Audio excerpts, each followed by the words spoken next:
un poco más sobre lo que es el proceso en general de la nutrición en todo lo que sería el proceso respiratorio. Al final de cuentas, en general, el proceso nutricional tiene que ver con todo, ¿verdad? Entonces, para poder que el resultado de un tratamiento sea adecuado, el estado nutricional del paciente viene a ser fundamental, porque en muchas ocasiones pues, podemos enfocarnos mucho en un tratamiento, pero si el paciente no tiene un buen estado nutricional, no tenemos un sustrato para poder trabajar. Entonces, el soporte nutricional en general es una rama de la medicina de muy reciente nacimiento. Podemos decir que básicamente el boom se dio cerca de los años 70, cuando cerca de 1968, 1970, el doctor Dudrik colocó la primera nutrición parenteral, y a partir de ahí, a pesar de que la historia habla de que se habían hecho algunos otros intentos, incluso de nutrición enteral mucho más antes, fue ahí donde se empezó a notar diferencias significativas, más que a notar, a registrar esas diferencias significativas en lo que es el proceso propiamente en el proceso propiamente nutricional del paciente, ¿verdad? Entonces, la idea es que hoy vamos a hablar un poco de lo que es la importancia de la nutrición en todo lo que es el proceso respiratorio, y luego vamos a hablar de evaluación nutricional. Corrimos un poquito el programa, de poco vamos a tocar la otra clase para poder tener una idea un poco más amplia de la situación nutricional del paciente y poder ya después enfocarnos en cada una de las actividades que vamos a realizar. Entonces, una de las cosas más importantes es hablar de qué pasa con el metabolismo de los nutrientes en general. Los nutrientes, cada uno va a tener, y lo vamos a ver, funciones específicas que nos van a ayudar a que el cuerpo tenga una serie de reacciones para poder funcionar correctamente. Básicamente vamos a tener definiciones importantes como sería la del metabolismo en general, que es un conjunto de reacciones bioquímicas que van a producir cambios y procesos internos que van a ocurrir dentro del organismo con el fin de mantener la vida. Entonces, ¿qué tipo de procesos? Catabolismo, que básicamente va a ser la destrucción de diferentes moléculas para obtener otras moléculas que van a ser utilizadas en anabolismo, que va a ser en la formación de diferentes tejidos y de diferentes moléculas que también son necesarias. Entonces vamos a ver, por ejemplo, cómo el catabolismo de la glucosa nos va a permitir la producción de ATP de energía, y cómo en general los procesos anabólicos nos van a permitir crecimiento, cicatrización, etcétera, etcétera. Entonces, en general, vamos a obtener una parte del metabolismo basal y una parte del metabolismo por actividad. Eso es una de las cosas más importantes. El metabolismo basal básicamente va a ser la suma total de todas las actividades involuntarias que son necesarias para soportar la vida. Cuando hablamos de metabolismo basal, se excluye la digestión, y ahorita vamos a ver por qué la excluimos, y la actividad física.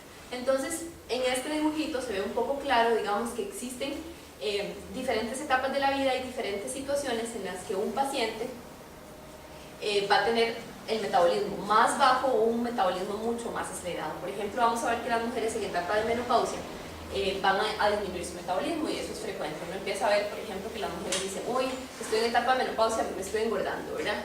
Si es un adulto sedentario, evidentemente, entre más actividad física vamos a tener un metabolismo mucho más alto, y niños en crecimiento son algunas de las situaciones que van a elevar mucho más el metabolismo.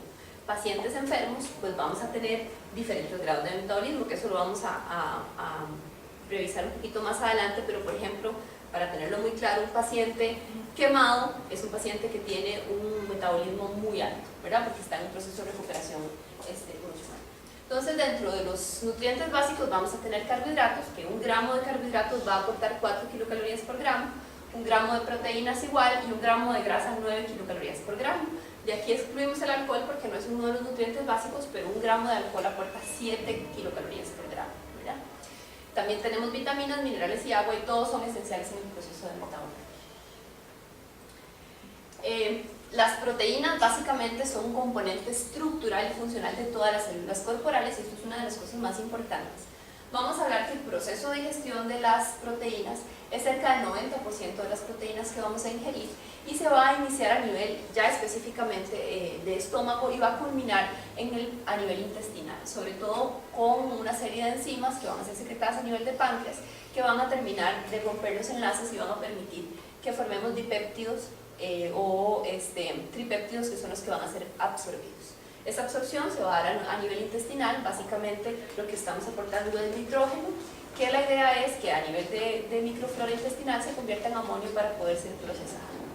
Básicamente la catabolia de las proteínas o la ruptura de estas proteínas se va a dar por dos ejes específicos, que es el sistema lisosímico, que es extracelular, y el proteosómico, que es intracelular. Y este sistema proteosómico es uno de los que más atención tenemos que ponerle, porque en los pacientes que tengan problemas inflamatorios, como lo vamos a ver en la mayor parte de las patologías a nivel pulmonar, se va a activar de una manera muy importante, y va a hacer que una proteína específica que se llama ubiquinina proteosoma empiece a producir una serie de cambios, y vamos a producir muchísima pérdida de masa proteica. Al producir pérdida de masa proteica, pues vamos a producir una serie importante de disminución o de sarcopenia, disminución a nivel muscular, y con esto pues todos los efectos que posteriormente vamos a ir viendo. También la proteína va a ser básica y colaboradora en la formación de nuevas células, en el crecimiento y desarrollo, y en la renovación y mantenimiento de los tejidos, y en su reparación y cicatrización. Es muy importante también la síntesis y la secreción de algunas proteínas específicas. Entonces vamos a hablar de que a partir de la síntesis de proteínas vamos a obtener enzimas que son fundamentales en los diferentes procesos metabólicos, y algunas hormonas que nos van a ayudar también en todo el neuroendocrino. La síntesis también de proteínas plasmáticas, que son fundamentales y que nos van a ayudar para el transporte, por ejemplo, de algunos productos especiales como el oxígeno en el caso de la hemoglobina, y del sistema inmunológico, ¿verdad? La contracción muscular, la actina y la miosina son de las proteínas más abundantes en el cuerpo, y van a permitir la movilidad muscular. El equilibrio osmótico también depende en gran medida de la albúmina, que es finalmente una proteína. El transporte, como les dije, no solo de oxígeno en este caso, sino la albúmina, que va a transportar una serie de compuestos, e incluso es importantísima cuando vamos a administrar algunos medicamentos que van a viajar unidos a la albúmina. La función energética, que esta es la que menos quisiéramos que se dé, porque para que la proteína tenga una función energética tiene que haber ruptura de la proteína por medio de gluconeogénesis, y a partir de aquí entonces vamos a tener pérdida de masa muscular, que es lo que en resumen no queremos. Básicamente el requerimiento para un paciente sano, normal, como cualquiera de nosotros, va a ser 1 gramo por kilogramo por día. Ese es el requerimiento proteico en casos normales, ¿ok? Vamos a ver que eso va a variar dependiendo de la condición de estrés. Si alguno tiene alguna pregunta o algún comentario que hacer, pues siéntase en toda la libertad. ¿Ok? También es muy importante reconocer que a nivel de la función pulmonar, pues vamos a retomar ese papel estructural que van a tener las proteínas, y el aporte proteico también va a incrementar la respuesta ventilatoria ante hipoxia y hipercambio. Por otro lado, hay estudios en este momento que se están llevando a cabo donde se ha planteado que suplementar con proteína podría mejorar en algunos casos los pacientes con apnea del sueño. En realidad el mecanismo todavía no está muy bien descrito, pero parece que podría ser un buen mecanismo. Otra cosa es que cuando tenemos una hipoproteinemia, sobre todo con una hiperalbuminemia, pues vamos a tener mucho más riesgo de hacer edema pulmonar, y entonces esto nos va a complicar mucho más la situación propia de cada uno de los pacientes. Ok, con respecto a los carbohidratos, una de las cosas más importantes es que van a ser la principal fuente energética, ¿verdad?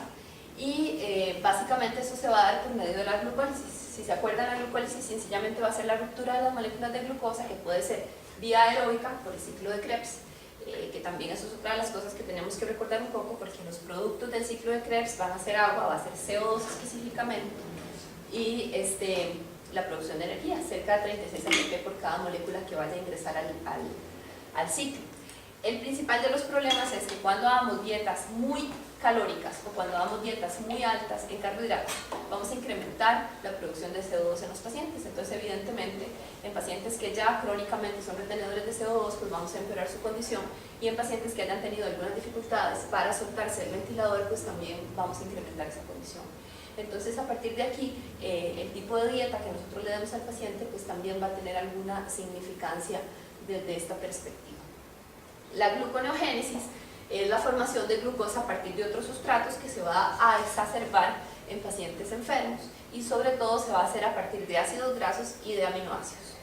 La formación a partir de ácidos grasos pues es básicamente más frecuente en pacientes sometidos a inanición o a dietas hipocalóricas. Por ejemplo, yo decido hacer una dieta, ¿verdad? Una dieta en la que vaya a disminuir mi consumo de calorías, y entonces a partir de ahí, en un paciente sano como yo, que no tenga, digamos, ninguna patología adicional, probablemente mi segundo sustrato va a ser los ácidos grasos.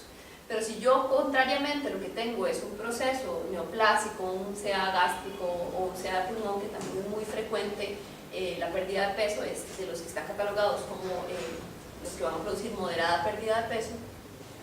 Entonces ahí hay una serie de procesos inflamatorios que se van a exacerbar. Vamos a tener, por ejemplo, un incremento en la producción de citoquinas como factor de aneuplosia tumoral, como interleuquina 1 y 6. Y entonces a partir de aquí va a haber una anorexia de tipo central a nivel hipotalámico. Y a partir de esto, entonces, vamos a empezar a activar también este eje, el que hablamos del sistema proteosómico, y vamos a empezar a degradar una serie de músculos. Entonces, al tener esta degradación muscular, entonces vamos a perder masa muscular en general, ¿verdad? Y eso es una de las cosas más importantes, porque si hablamos del proceso ventilatorio que hay que retomar, pues básicamente el diafragma y los músculos intercostales van a jugar papeles muy importantes, y son de los que pues van a gastarse relativamente más fácil en este tipo de procesos. El glucógeno se va a almacenar a nivel del músculo y a nivel hepático, y nos va a permitir también hacer una reserva para poder tomar glucosa posteriormente. Entonces, cuando necesitamos tomar glucosa, hacemos glucogenólisis, que es la ruptura del glucógeno para la formación, y en algunos casos, cuando ya, por ejemplo, posterior a la ingesta en pacientes sanos, vamos a tener glucogénesis para poder formar este glucógeno, que va a depender de una regulación tanto alostérica, o sea, enzimática, como de una regulación propiamente hormonal. Entonces, como les decía, las funciones de los carbohidratos, la principal es proveer energía y hacer reserva. Recordemos que los carbohidratos adicionales, por eso, por ejemplo, que también vamos a tener una clase de enfermedad cardiovascular, pero en los pacientes con triglicéridos altos, el consumo alto de carbohidratos pues va a empeorar su condición, porque los carbohidratos van a proveer energía mucho mayor, que va a hacer que se convierta a triglicéridos, y esta se va a acumular en los diferentes sitios del cuerpo y va a ser una parte de la reserva. También tienen funciones estructurales a nivel de la membrana celular, y otra de las funciones importantes es como prebióticos, ¿verdad? Básicamente con la administración de fibra, tanto soluble como insoluble. Entonces, a nivel de la función pulmonar, como les decía, es muy importante la formación de ATP a partir de los carbohidratos, porque va a ser utilizado por los diferentes tejidos para lograrlo. Además, la producción del ciclo de Krebs va a producir agua, que va a ser excretada por orina y piel en muchas de las ocasiones, y el CO2, que en casos normales va a ser excretado por los pulmones. Pero cuando las dietas son hipercalóricas y altas en carbohidratos, vamos a tener una retención de CO2 en los pacientes que no lo puedan procesar en una forma adecuada. Entonces, también cuando aumentamos el aporte de carbohidratos, vamos a terminar produciendo un aumento en el trabajo respiratorio. En los casos específicos de sepsis, el consumo de óxido necesario para la oxidación de los carbohidratos va a aumentar, por lo que el cociente respiratorio, que ahora vamos a ver cómo se obtiene, no se modifica. Entonces, al final de cuentas, lo que empezamos a creer es que el paciente está bien y que la utilización de los diferentes sustratos es la adecuada, y eso realmente no sucede. Vamos a ver que este cociente respiratorio va a ser una relación entre el oxígeno consumido y el CO2 excretado. Probablemente para la última clase vamos a tener, si me arreglan un sensor ahí que tengo, voy a traer una calorimetría indirecta y vamos a poder hacer algunas demostraciones para que ustedes más o menos vean cómo funciona, y ahora vamos a hablar un poco de la calorimetría. También espero que tengamos un aparato de bioimpedancia, que en el hospital ya próximamente va a estar, y nos va a permitir algún voluntario medirle lo que es masa muscular y esto, para que ustedes vean también cómo se lee, porque hay varias cosas que es importantísimo, sobre todo en los pacientes con EPOC y otro tipo de patologías respiratorias que van a causar una caquexia respiratoria, porque vamos a medir incluso ángulos fase, y eso nos va a permitir ver la integridad de la membrana celular a partir de una prueba realmente sencilla, no dolorosa y muy fácil de hacerlo. Entonces eso lo vamos a ver el último día, si todo sale. Los lípidos básicamente terminan siendo procesados y convertidos en triglicéridos. A nivel intestinal, esos ácidos grasos y monoacilglicéridos lo que van a hacer es que se van a absorber y se van a reesterificar, y se van a transportar a través de la sangre y van a llegar finalmente al hígado y a los diferentes tejidos para poder acumularse, sobre todo a nivel del tejido adiposo. Es importantísimo que los lípidos para la formación de eicosanoides, que van a ser prostaglandinas, tromboxanos y leucotrienos, que son sumamente importantes en las respuestas inflamatorias. Y finalmente tenemos el colesterol, que es importantísimo en todo el proceso para la síntesis de hormonas, para la formación de ácidos biliares y de lipoproteínas. Usualmente nosotros vamos a producir 1 gramo de colesterol diario. Para poder completar, digamos, los requisitos de colesterol necesarios para producir todos estos trabajos, necesitamos el consumo de 300 miligramos de colesterol por día. El problema es que a veces nos abusamos. ¿Por qué? Porque resulta que de los lípidos depende la palatabilidad de la comida. Entonces, entre más grasa consumamos, más rica la comida, ¿verdad? Entonces, a partir de ahí es que vemos que en las sodas, por ejemplo, se usa manteca o se usa otro tipo de... ¿Por qué? Porque la grasa es la que le va a dar la palatabilidad. Entonces, ahí es donde empezamos a descompensarnos un poquito. Las funciones, almacenamiento de combustible, que ya lo vimos un poquitito, el aislamiento térmico y mecánico, eso es una de las cosas más importantes. Y ustedes que trabajan bien en el hospital, la gran mayoría van a ver cómo, por ejemplo, los pacientes muy adelgazados hacen en forma muy rápida úlceras por presión, por ejemplo, porque no tienen este aislante de alguna manera, ¿verdad? La barrera entre las soluciones acuosas y los espacios intra y extracelulares también va a depender de la formación de vitaminas, las vitaminas liposolubles como la A, D, E y K, y el transporte también de algunas de las sustancias del pene. También para el metabolismo de algunos medicamentos, ¿verdad? Por ejemplo, benzodiazepinas y este tipo de cosas. A nivel pulmonar, entonces vamos a ver que la producción de CO2 en las dietas altas en grasa es mucho menor que con la de carbohidratos, entonces vamos a tener menos trabajo respiratorio para desechar los productos finales de la oxidación de líquidos. Igual vamos a obtener ATP. La vía es diferente porque necesitamos hacer gluconeogénesis. Eso quiere decir agarrar ácidos grasos, convertirlos a glucosa y poderlos meter dentro de los ciclos, ¿verdad? Ya sea el ciclo de Cori, que es el anaeróbico, o el ciclo de Krebs, que es el aeróbico. Los lípidos a nivel parenteral se empezaron a utilizar como aceites de algodón y otras cosas, pero en general el problema básicamente fue que se observó que estos lípidos iban a producir como una especie de recubrimiento de los eritrocitos, y a partir de ahí iba a producir una serie de cambios en el sistema reticulo endotelial y finalmente aglutinación que iba a llevar a trombos. Entonces, a partir de aquí se empezó a desechar ese tipo de cosas. De hecho, como les contaba, cerca de los años finales de los 60, principios de los 70, fue cuando se puso la primera nutrición parenteral, pero la primera que se puso no tenía lípidos, porque no se habían logrado sintetizar algunos de los lípidos parenterales que pudieran ser compatibles. Para los 60 ya se había probado con aceites de soya, yemas de huevo y glicerol, pero al final de cuentas todos eran muy alérgenos, y entonces iban a producir muchísimo problema, y además la cantidad, por ejemplo, de omega 6 en el aceite de soya iba a incrementar la reacción inflamatoria de una forma pues muy significativa, y entonces siempre fue desechado. Los lípidos son indispensables para la formación de factores surfactantes, entonces al final de cuentas este tipo de cosas van a ser muy importantes. Algunos artículos ya básicamente nos están hablando de lo que es el uso de omega 3, básicamente en algunos pacientes que tienen algún tipo de lesión a nivel pulmonar. Faltan mucho más estudios, en realidad todavía las guías no lo tienen como una recomendación absoluta.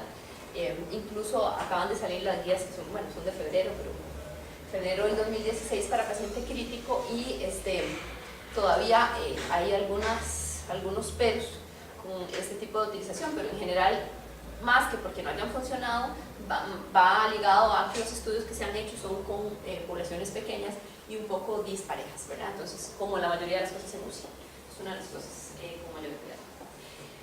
Esta diapositiva es muy real, ¿verdad? Somos lo que comemos y esa es la realidad. Con respecto a lo que son ácidos grasos, cuando comemos una gran cantidad de ácidos grasos omega 6, vamos a tener formación de fosfolípidos de membrana aunados a los omega 3.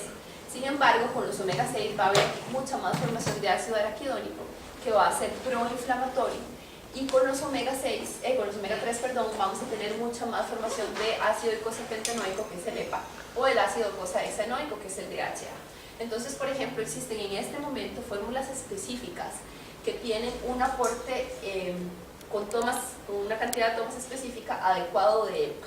¿Para qué? Para parar la pérdida de peso involuntario en los diferentes pacientes.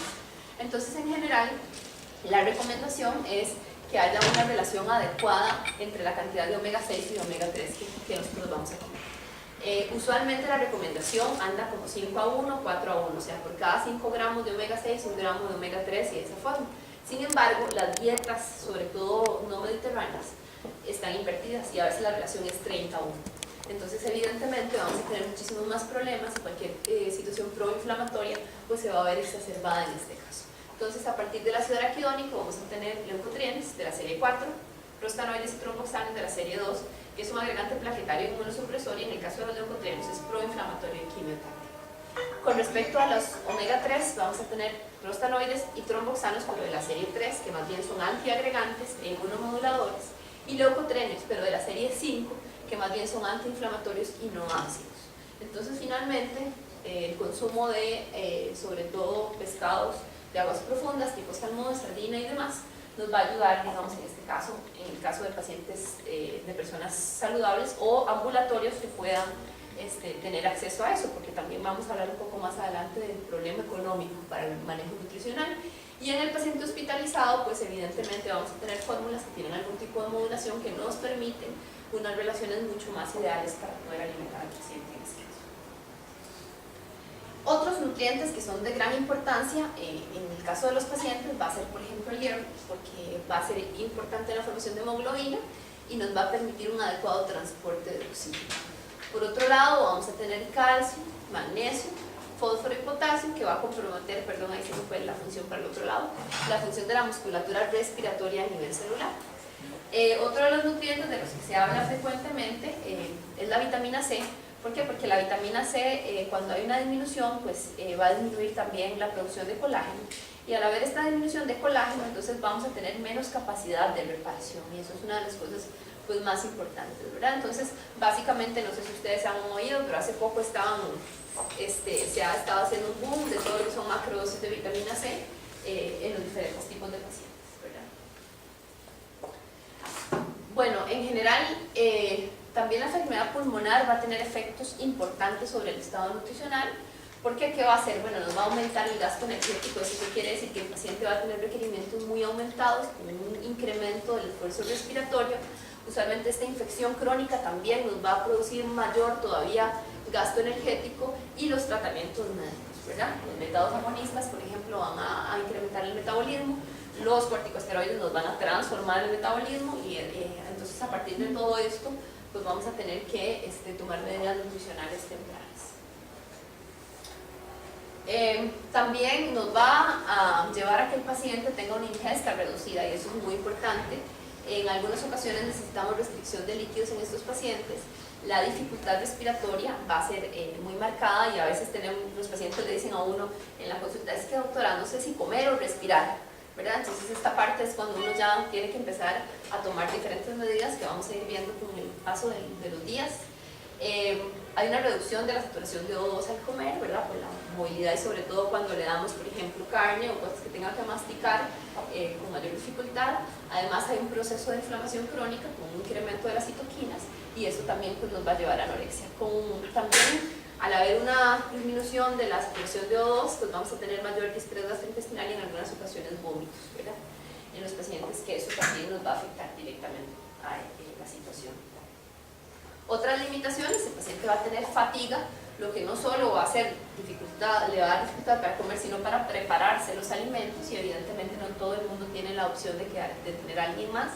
La falta de recursos económicos, que eso es parte de lo que nosotros vivimos en todas las consultas diarias y en general, porque el problema es que cuando usted lee los artículos es muy bonito decirle a un paciente que para poder alcanzar la cantidad de omega 3 tiene que comer salmón 3 veces a la semana. Bueno, y si quién puede pagar salmón 3 veces a la semana, ¿verdad? O ese tipo de cosas. Entonces, a veces con arroz y frijoles y viendo cómo se le puede colaborar con algún tipo de suplemento de más, tenemos que alcanzar las necesidades calóricas del paciente y a veces olvidarnos un poco más de lo que sería esta parte y ir decidiendo de acuerdo a las posibilidades del paciente e institucionales, que es otra cosa. Las otras comorbilidades, a veces es raro que un paciente solo llegue por su problema ventilatorio, también es diabético, también es hipertenso, también tiene un gástrico también, ¿verdad? Entonces todo esto hay que tomarlo. Y las alteraciones metabólicas propias de la patología respiratoria y propias del paciente. La nutrición, por su parte, también va a tener un efecto directo en lo que sería la dinámica respiratoria, y eso es una de las cosas más preocupantes. ¿Por qué? Porque evidentemente no es lo mismo manejar un paciente con un peso normal, ¿verdad? Y con un estado nutricional normal, porque ahora vamos a hablar un poco de lo que el peso significa, que un paciente ya que nos llega en estado de caquexia. Es muy, muy diferente. Entonces vamos a ver que en general, básicamente experimentos desde la Segunda Guerra Mundial, perdón ahí la falta, fue la S,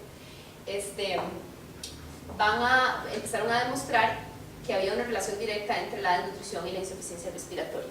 Entonces, a pesar de que se cometieron tantas atrocidades a nivel en ese momento, pues uno de los estudios, se hicieron dos, uno en Varsovia, en Polonia, y otro se hizo en Minnesota, en Gettys, ¿verdad?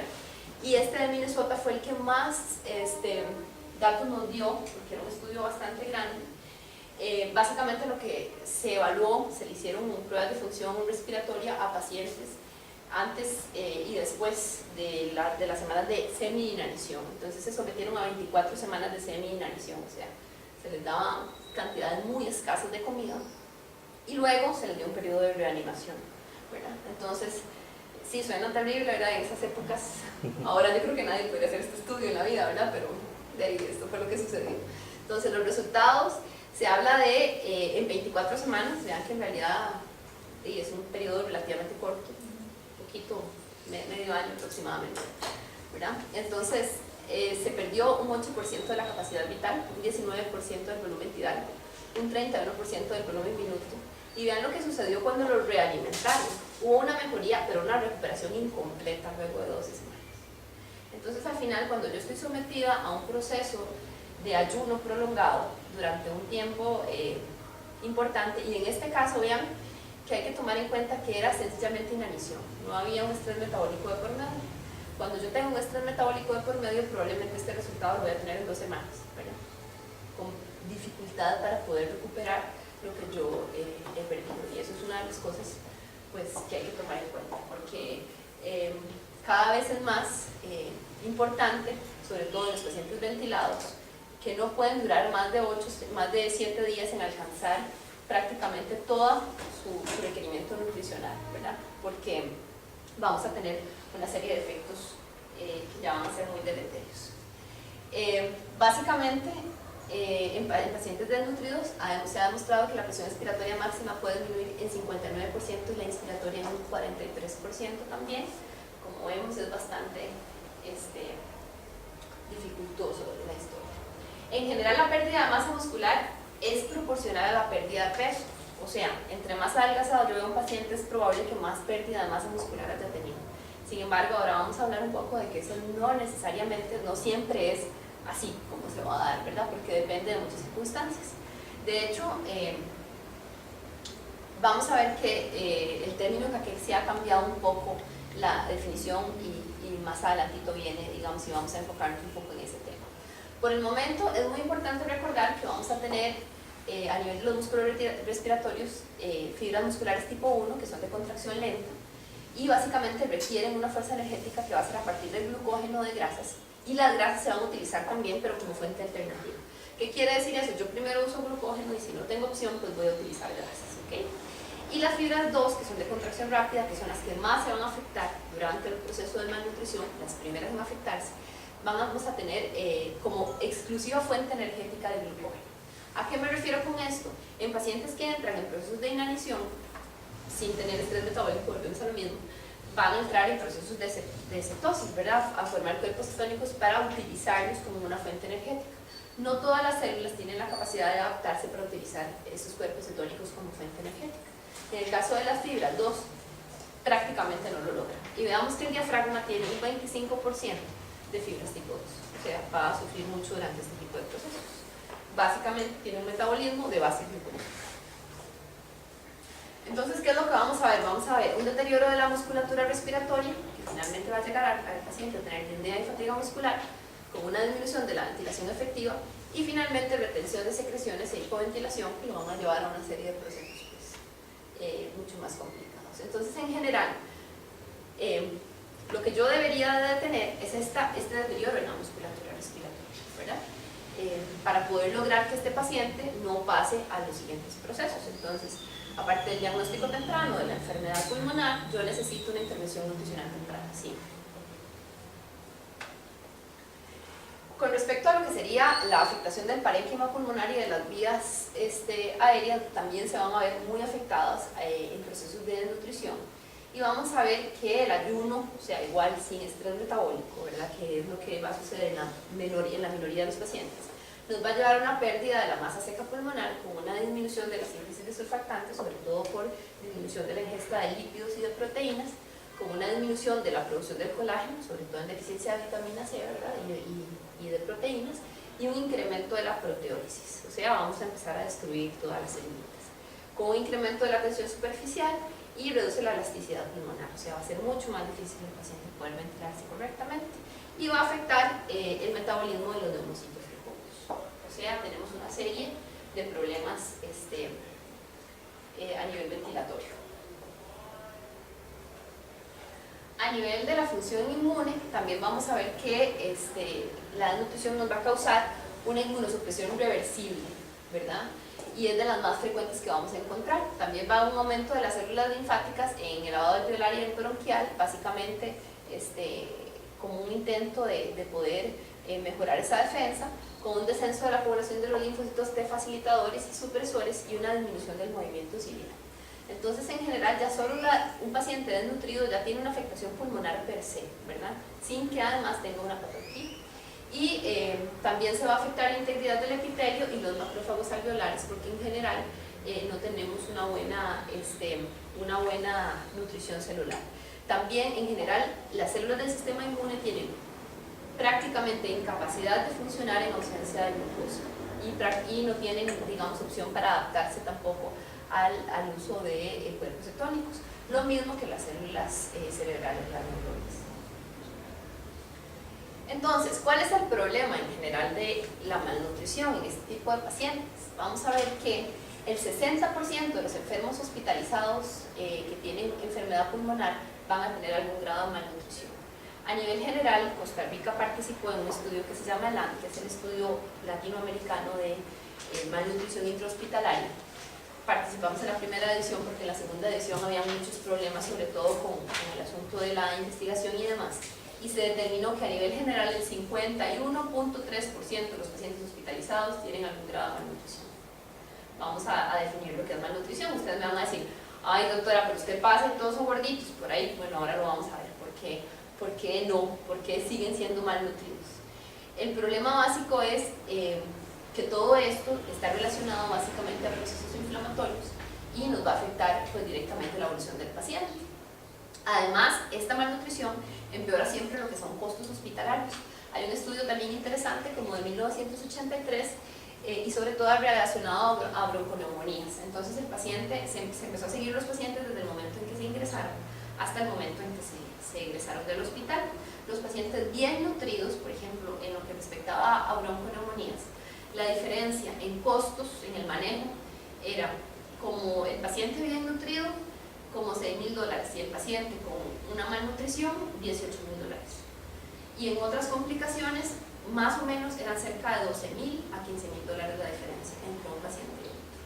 Y este ha sido un problema tan serio a nivel de salud pública que en este momento la Unión Europea tiene todo un consenso para el manejo y es político, no es en general de salud, para obligar, digamos, al manejo adecuado de la malnutrición intrahospitalaria, porque el costo es altísimo, ¿verdad? Entonces eso es una de las cosas que nos está... Y el asunto es que estamos de acuerdo, nosotros trabajamos en salud, nuestro interés es el paciente, no queremos hablar de plata, pero desgraciadamente ocupamos plata, porque si no invirtiéramos tanta plata en el manejo de las complicaciones por malnutrición, podríamos invertirlo en otra cosa, ¿verdad? Para mejorar el caso del paciente. Y el problema es que empieza desde las dietas hospitalarias hasta, en general, el manejo que le damos los médicos al ingreso al paciente. No tamizamos, no pesamos, no medimos. Hace poco se hizo un estudio aquí en el hospital, en el Calderón también, de un residente que estaba probando un método de tamizaje y solo el 13% de los pacientes tenían registrado algún peso o alguna tasa en alguna página de Excel. Entonces ese tipo de cosas ya empieza a preocuparnos. Pero vean que no solo para los pacientes hospitalizados, entre el 25 y el 50% de los enfermos ambulatorios van a tener un proceso de malnutrición, ¿verdad? Los que tienen algún tipo de enfermedad pulmonar. Entonces, un mal estado nutricional nos va a empeorar la calidad de vida y la supervivencia de los pacientes. Y lo peor es que en muchas de las ocasiones los tratamientos que usamos van a empeorar la condición del paciente y no lo tomamos. Ok, entonces, ¿qué pasa, por ejemplo, con un paciente tipo marasmo, que es el paciente que tiene una deficiencia tanto de, básicamente de las calorías, o sea, de todos los macronutrientes, versus el paciente que tiene un kwashiorkor, que esos son los nombres ya viejitos, ¿verdad? Pero que es como todavía lo recordamos, que tiene una deficiencia básicamente de proteínas. Usualmente a nivel hospitalario lo que vamos a ver es este tipo de malnutrición, que es una malnutrición proteico-calórica, ¿okay? Entonces, ¿cuál es la diferencia? Vamos a ver que en el marasmo es el que nosotros vemos en las fotos de África, ¿verdad? El flaquito. Okay. Entonces, usualmente vamos a tener una antropometría disminuida. La antropometría va a ser las medidas específicamente de cada uno de los pacientes, las proteínas séricas normales, y el paciente no va a tener edema. En un paciente que solo tenga un problema a nivel de proteínas, que es lo que vemos más bien como a nivel de campos guatemaltecos o incluso por aquí, ¿verdad? En los lugares más precarios, que es el chiquillo gordillo, rosadillo, ¿verdad? Pero que en general cuando uno lo evalúa está muy mal desde la perspectiva proteica. ¿Y eso por qué? Porque se alimenta con arroz, con frijoles y con macarrones, que es lo más barato que tenemos en nuestro país, ¿verdad? Entonces vamos a ver que la antropometría se mantiene, pero tenemos proteínas séricas disminuidas y la aparente gordura es más que nada debida al edema, porque hay una pérdida de la presión oncótica. Y lo que tenemos a nivel general en nuestros hospitales es una nutrición proteico-calórica, con carencias calóricas y proteicas, con una antropometría usualmente disminuida, las proteínas séricas disminuidas, y en muchas ocasiones también vamos a ver. Entonces, ¿qué pasa con el ayuno? Un sujeto normal, o sea, cualquiera de nosotros, lo dejan sin comer hasta por 2 meses y se la juega. Un obeso, dependiendo del grado de obesidad, hasta 1 año y se la juega, ¿verdad? Entonces, a veces la grasita extra puede funcionar, ¿verdad? En una situación crítica. Pero la diferencia con la inanición versus el hipermetabolismo es que en la inanición lo que dice el cuerpo es: ok, no me están dando de comer, bajemos parámetros. Y entro en un estado de hipometabolismo y de preservación más bien de la masa muscular, empiezo a botar grasa. Entonces, digamos, las dietas hipocalóricas en lo que nos basamos es en esto. Usted quiere bajar de peso, yo le reduzco la cantidad de energía. ¿Para qué? Para que haga esto. ¿Okay? Hasta ahí vamos entendiendo bien. Pero ¿qué pasa en un paciente hipercatabólico? Es otra cosa. Entonces, hay más catabolismo que anabolismo. Entonces, por ejemplo, usted va caminando por la calle y se lo levanta un carro. Bueno, ahí hay una serie de procesos, ¿verdad?, que le están dando un politrauma, por ejemplo, que necesita, que abordan ya en el momento en que ya lo estabilizan hemodinámicamente y demás, tiene que empezar un proceso de recuperación de tejidos, de diferentes tejidos. Entonces, a partir de aquí se requiere una serie de energía, digamos, y el cuerpo va a favorecer, digamos, lo que sería la producción de glucosa por todas las maneras, y empieza con ese proceso de gluconeogénesis. Entonces, lo que sería en algún momento un proceso para compensar la necesidad energética es un proceso que va a terminar afectando directamente al paciente si yo no doy toda la cantidad de nutrientes que el paciente necesita, porque si el paciente no tiene suficiente glucosa, lo que hace es despedazar el músculo, ¿okay?, para poder usarlo. ¿Por qué? Porque se va a activar todos los sistemas de proteólisis. Entonces, la movilización de grasa está deteriorada en este tipo de pacientes, y por eso es que se activa toda la parte de proteína. Y empezamos a despedazar la proteína y a despedazar la masa muscular. Usualmente los que trabajan, digamos, con paciente crítico van a poder observar como, por ejemplo, un paciente, ojalá me diga un musculosillo, entra a una UCI y rápidamente se depleta, ¿verdad? Usted dice que raro, pero es que a pesar de que lo están nutriendo, ¿por qué? Porque alcanzar, por ejemplo, un politrauma, un proceso para detener proteólisis es complicado desde esta perspectiva. Y en la fase de recuperación, lo que necesitamos es un proceso que nos permita hacer más anabolismo que catabolismo, y también el requerimiento va a ser muy aumentado. Entonces, este es un cuadrito que a mí me gusta mucho, y aunque básicamente fue diseñado para cáncer, funciona para cualquier tipo de alteración metabólica. Entonces vamos a ver cómo, cuando tenemos un estrés metabólico, el peso va a disminuir y la deficiencia de calorías también va a disminuir.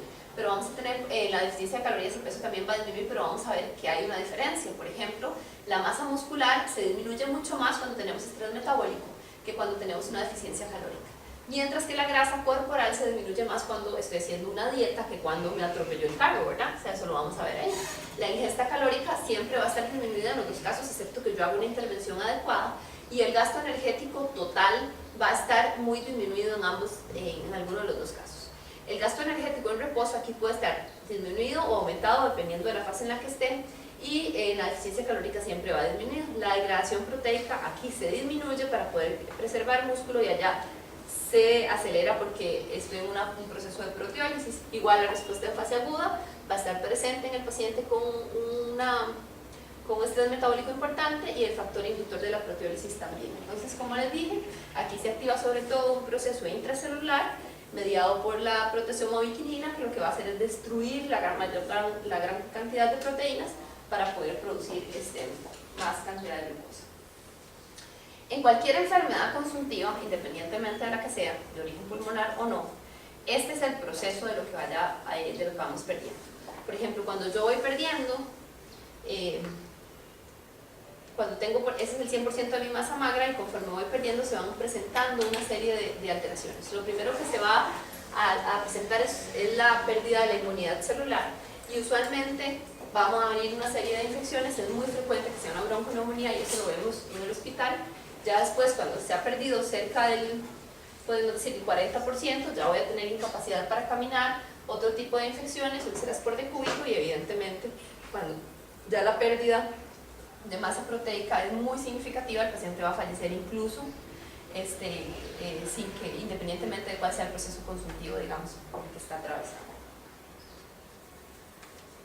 Las causas de malnutrición, pues en el caso de la inanición va a ser sencillamente disminución de la ingesta o disminución de la asimilación, alguna sepsis aguda que no vaya a ser mayor estrés metabólico, o inflamación aguda o crónica. Los mecanismos usualmente son mixtos, con ciclos metabólicos inútiles y aumento de la demanda energética por fiebre, que ahora vamos a ver cómo es esto.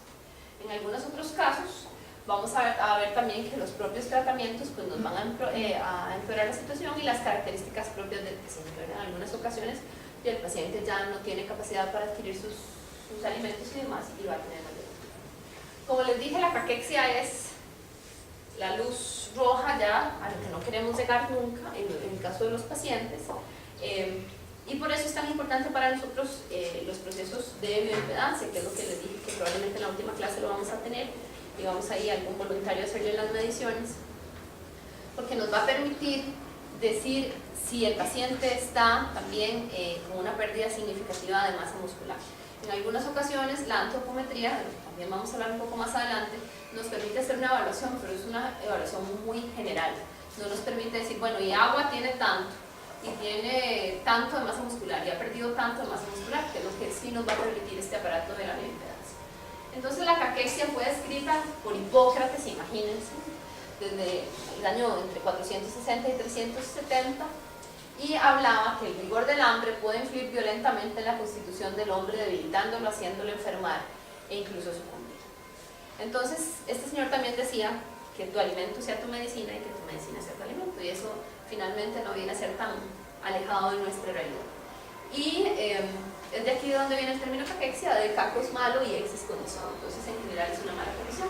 Entonces, si yo les pregunto a ustedes si este paciente está caquéxico, yo creo que todo el mundo no va a tener la más mínima duda, ¿verdad? La caquexia. Pero si yo les pregunto si esta paciente está caquéxica, ustedes me van a decir que no, ¿cierto? ¿Qué pasa si yo les cuento que esa paciente tiene una caquexia? Ok, ¿en qué nos basamos? Este es un estudio también publicado en el 2010, y básicamente fue dirigido a caquexia por cáncer, pero se basó en un estudio, en un consenso de expertos que se hizo en el 2008. En el 2008 se sentaron a hablar y a intentar definir qué es la caquexia, porque en realidad cada quien tiene una definición diferente de caquexia, y decían, bueno, no es que, nos devolvemos un poquitito, este es el paciente caquéxico, pero este paciente se consumía de alguna manera y nadie tenía, déjalo, ahí tiene reservitas, ¿verdad? Entonces al final nadie tenía ninguna precaución en este tipo de pacientes. Entonces al final empiezan a decir, no, es que el problema es que estamos viendo que este paciente tiene finalmente los mismos efectos que este paciente por la no alimentación o por la inadecuada alimentación, ¿verdad? Entonces este tipo de cosas vienen a ser fundamentales a la hora de hacer una intervención nutricional importante. Entonces en este encuentro que se dio, empezaron a definirlo como un conjunto de alteraciones metabólicas. ¿Okay? Entonces, los dos pacientes lo tenían, asociado a enfermedad subyacente, que eso también lo tiene, que va a tener pérdida de masa muscular, que eso lo van a tener ambos pacientes por la edad, y asociado a anorexia, inflamación, resistencia a la insulina, un aumento de la degradación de las proteínas musculares y un aumento de la morbilidad.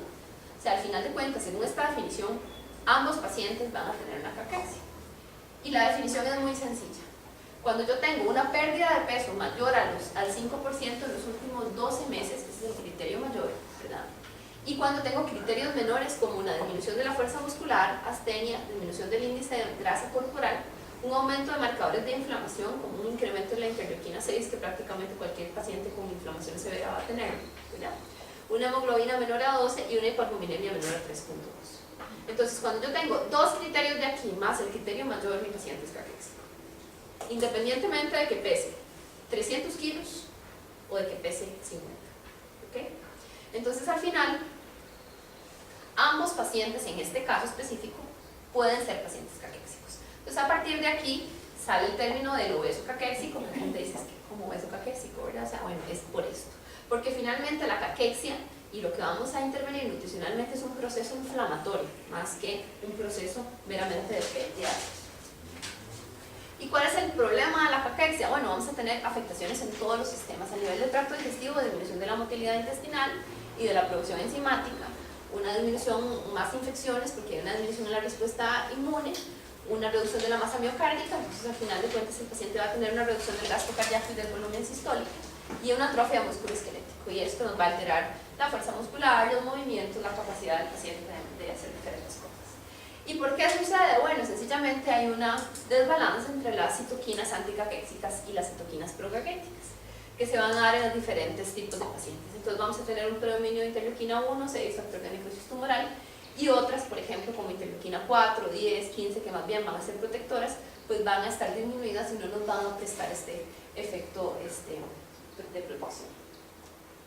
Con respecto al factor de necrosis tumoral, que va a ser muy frecuente, vamos a encontrarlo alto en los pacientes que tienen, por ejemplo, un cáncer de pulmón, va a inducir pérdida de peso, va a inducir hipertrigliceridemia, activa lipólisis, aumenta la degradación proteica, induce resistencia a la insulina, y entonces este tipo de cuestiones es vacilón, porque vamos a ver que los pacientes con estrés metabólico alterado, sobre todo en algunas de las fases, pueden tener hiperglicemias, a pesar de que ese metabolismo de la glucosa está incrementado y que hay una serie de situaciones específicas. Entonces vamos a tener glicogenólisis, gluconeogénesis, que es ahí donde vamos a tener la mayor destrucción de proteínas, y el ciclo de Cori, que es la parte anaeróbica, se va a alterar.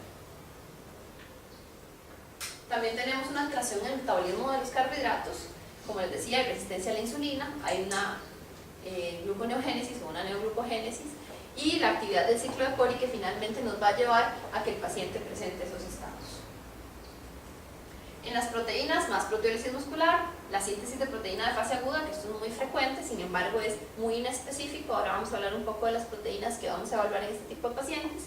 Catabolismo muscular y alteraciones de la concentración de aminoácidos en el plasma. Y a nivel de lípidos, vamos a tener lipólisis, una lipogénesis que va a estar más bien disminuida, con hipertrigliceridemia por la producción en algunas ocasiones exacerbada para poder hacer lipólisis, y una disminución del tejido adiposo subcutáneo, pero no tan acelerada como la proteólisis en este tipo de pacientes. Para el tratamiento en general de la mayor parte de estas circunstancias, pues hay varias opciones. Y lo más conocido es esto, que es el acetato de megestrol, que es un progestágeno, es el que tiene mucha más evidencia científica de su uso. Sin embargo, el uso es muy limitado porque tiene efectos secundarios bastante feos. Por ejemplo, las trombosis venosas, en algunas ocasiones va a alterar la glicemia, en algunas mujeres va a producir hemorragias vaginales e impotencia en los hombres por su efecto, progestágeno. La idea es que tiene una actividad glucocorticoide, lo que intentan regular es el neuropéptido YEG en pacientes con estados inflamatorios elevados, pues va a estar disparado, y una regulación de las citoquinas que ya vimos. La caja aún no lo tiene, pero sí se compra para casos excepcionales. Y básicamente el principal de los problemas que tiene es que no se ha demostrado que el incremento de peso sea a base de masa muscular. Entonces es mucho para la pérdida de peso, para la pérdida de masa muscular, pero no logra un incremento de masa muscular nuevamente. Entonces, de todos los estudios que se han encontrado, básicamente la mejora en la masa muscular solo se obtiene con ejercicios de resistencia. Entonces, en este tipo de pacientes lo que no debería favorecer es la realización de ejercicios de resistencia, ¿verdad? Y por eso muchos de los programas de rehabilitación pulmonar los incluyen, aparte del aporte nutricional. La metoclopramida es muy útil, sobre todo en este tipo de pacientes, porque van a tener saciedad precoz y vómitos. Ya vimos que por la poca oxigenación los pacientes tienen este tipo de problemas, y en algunas ocasiones en la gastroparesia también en pacientes que tienen cáncer de pulmón los podemos utilizar. Hay otros fármacos que se han estado utilizando, por ejemplo, análogos de la cannabinoides, de la marihuana, como el tronabinol, que ya se comercializa, por ejemplo, en España, y básicamente lo que hace es, ¿cómo podemos decirlo?, aprovechar el efecto de incremento en el apetito que va a producir esto para que el paciente vaya mejorando. La talidomida en realidad no ha dado mayores resultados.